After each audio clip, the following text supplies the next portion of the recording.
O desejado de todas as nações. Capítulo 11. O batismo. Por toda a Galiléia se espalharam as novas do profeta do deserto e de sua maravilhosa mensagem. Esta chegou até os camponeses das mais remotas cidades da montanha e aos pescadores da praia, encontrando nesses corações simples e sinceros a mais genuína aceitação. Em Nazaré repercutiu na oficina de carpintaria que fora de José, e houve alguém que reconhecesse o chamado. Seu tempo chegara. Afastando-se de seu diário labor, despediu-se de sua mãe e seguiu os passos dos compatriotas que afluíam em multidões ao Jordão. Jesus e João Batista eram primos e intimamente relacionados pelas circunstâncias de seu nascimento. Todavia, não haviam tido nenhuma comunicação direta um com o outro. A vida de Jesus fora passada em Nazaré, na Galiléia, a de João, no deserto da Judéia. Em ambiente grandemente diverso, tinham vivido separados e não se haviam comunicado entre si. A providência assim o determinara. Não se devia dar lugar à acusação de haverem conspirado para apoiarem mutuamente suas pretensões. João tinha conhecimento dos fatos que haviam assinalado o nascimento de Jesus. Ouvira falar da visita que, em sua infância, fizera a Jerusalém e do que se passara na escola dos rabinos. Sabia da existência sem pecado que vivera e cria ser ele o Messias. Mas não tinha disso positiva certeza. O fato de haver Jesus permanecido tantos anos em obscuridade, não dando especial indício de sua missão, deu lugar a dúvidas quanto a ser, na verdade, o prometido. O Batista, no entanto, esperava com fé confiante, acreditando que, ao tempo designado pelo próprio Deus, tudo se havia de esclarecer. Fora-lhe revelado que o Messias procuraria de suas mãos o batismo e seria então dado um sinal de seu caráter divino. Assim seria habilitado para apresentá-lo ao povo. Quando Jesus foi para ser batizado, João nele reconheceu pureza de caráter que nunca divisara em homem algum. A própria atmosfera de sua presença era santa e inspirava respeito. Entre as multidões que se haviam congregado em torno dele no Jordão, ouvira João negras histórias de crime e encontrara almas curvadas ao fardo de miríades de pecados. Nunca, entretanto, estivera em contato com um ser humano de quem manasse tão divina influência. Tudo isso estava em harmonia com o que lhe fora revelado acerca do Messias. No entanto, esquivou-se a fazer o pedido de Jesus. Como poderia ele, pecador, batizar o inocente? E por que haveria aquele que não necessitava de arrependimento de submeter-se a um rito que era uma confissão de culpa a ser lavada? Ao pedir Jesus o batismo, João recusou, exclamando: Eu careço de ser batizado por ti, e vens tu a mim? Confirme, se bem que branda autoridade, Jesus respondeu: Deixa por agora, porque assim nos convém cumprir toda a justiça.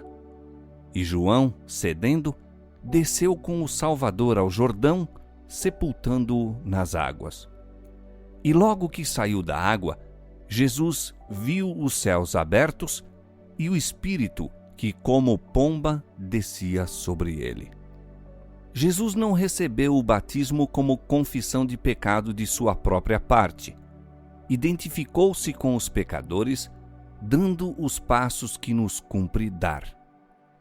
A vida de sofrimento e paciente perseverança que viveu depois do batismo foi também um exemplo para nós. Ao sair da água, Jesus se inclinou em oração à margem do rio.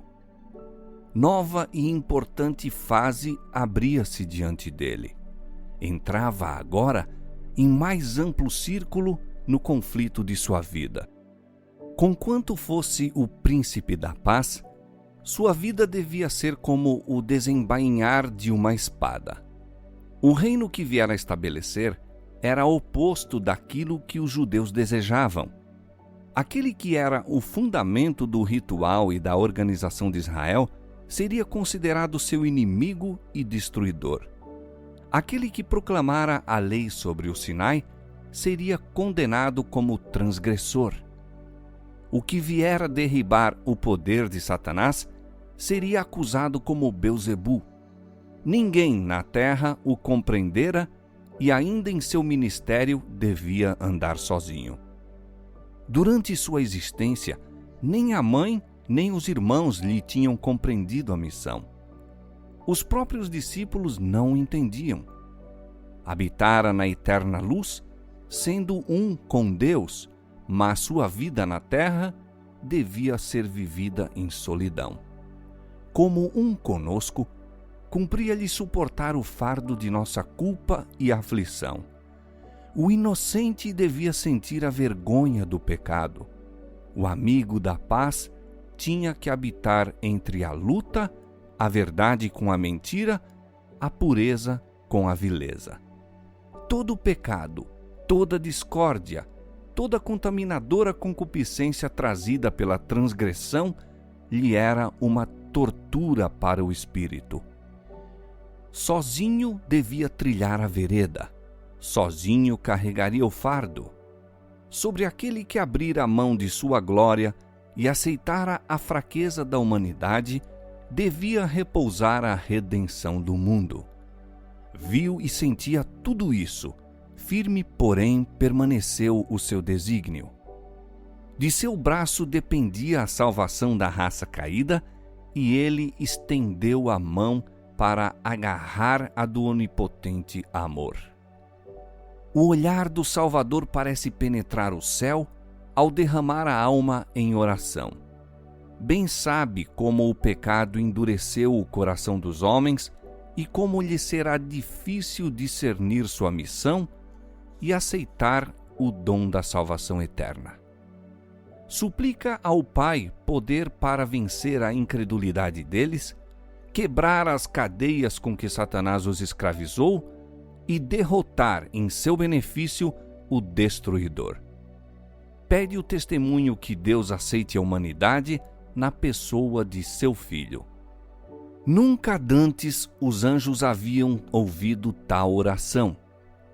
Anseiam trazer a seu amado capitão uma mensagem de certeza e conforto, mas não. O próprio Pai responderá à petição do Filho. Diretamente do trono são enviados os raios de sua glória. Abrem-se os céus e sobre a cabeça do Salvador desce a forma de uma pomba da mais pura luz, fiel emblema dele, o manso e humilde. Dentre a massa à beira do Jordão, poucos além do Batista divisaram essa visão celeste. Entretanto, a solenidade da divina presença repousou sobre a Assembleia. O povo ficou silencioso a contemplar a Cristo. Seu vulto achava-se banhado pela luz que circunda sem cessar o trono de Deus. Seu rosto erguido estava glorificado como nunca dantes tinham visto um rosto de homem. Dos céus abertos ouviu-se uma voz dizendo: Este é o meu Filho amado, em quem me comprazo. Estas palavras de confirmação foram proferidas para inspirar a fé naqueles que testemunhavam a cena e fortalecer o Salvador para a sua missão. Não obstante os pecados de um mundo criminoso serem postos sobre Cristo, não obstante a humilhação de tomar sobre si nossa natureza decaída, a voz declarou ser ele o Filho do Eterno. João ficara profundamente comovido ao ver Jesus curvando como suplicante, rogando com lágrimas a aprovação do Pai. Ao ser ele envolto na glória de Deus e ouvir-se a voz do céu, reconheceu o Batista, o sinal que lhe fora prometido por Deus. sabia ter batizado o Redentor do mundo. O Espírito Santo repousou sobre ele e, estendendo a mão, apontou para Jesus e exclamou: Eis o Cordeiro de Deus que tira o pecado do mundo. Ninguém dentre os ouvintes, nem mesmo o que as proferia, discerniu a importância dessas palavras. O Cordeiro de Deus. Sobre o Monte Moriá, ouvira Abraão a pergunta do filho: Meu pai, onde está o cordeiro para o holocausto? O pai respondera: Deus proverá para si o cordeiro para o holocausto, meu filho. E no cordeiro divinamente provido em lugar de Isaque, Abraão viu um símbolo daquele que havia de morrer pelos pecados dos homens. Por intermédio de Isaías, o Espírito Santo, servindo-se dessa ilustração, profetizou do Salvador. Como um cordeiro foi levado ao matadouro, o Senhor fez cair sobre ele a iniquidade de todos nós. Isaías 53, versos 7 e 6. Mas o povo de Israel não compreendera a lição. Muitos deles consideravam as ofertas sacrificais muito semelhantes à maneira por que os gentios olhavam a seus sacrifícios, como dádivas pelas quais tornavam propícia a divindade. Deus desejava ensinar-lhes que, de seu próprio amor, provinha a dádiva que os reconciliava com Ele. E as palavras dirigidas a Jesus no Jordão, Este é o meu Filho amado, em quem me comprazo, abrangem a humanidade. Deus falou a Jesus como nosso representante. Com todos os nossos pecados e fraquezas, não somos rejeitados como indignos. Deus nos fez agradáveis a si no amado. Efésios capítulo 1, verso 6. A glória que repousou sobre Cristo é um penhor do amor de Deus para conosco.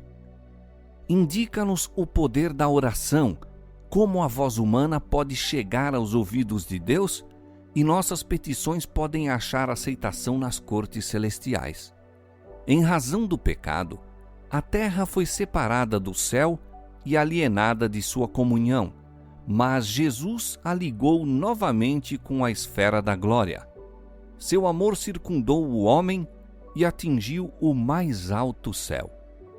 A luz que projetou das portas abertas sobre a cabeça de nosso Salvador incidirá sobre nós ao pedirmos auxílio para resistir à tentação.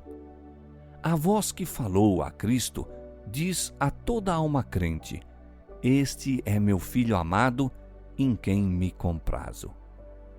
Amados, agora somos filhos de Deus e ainda não é manifestado o que havemos de ser. Mas sabemos que quando Ele se manifestar, seremos semelhantes a Ele. João capítulo 3, verso 2. Nosso Redentor abriu o caminho de maneira que o mais pecador, necessitado, opresso e desprezado pode achar acesso ao Pai. Todos podem ter um lugar nas mansões que Jesus foi preparar. Isto diz o que é santo, o que é verdadeiro, o que tem a chave de Davi, o que abre e ninguém fecha, e fecha e ninguém abre. Eis que diante de ti tenho posto uma porta aberta, e ninguém a pode fechar. Apocalipse capítulo 3, versos 7 e 8.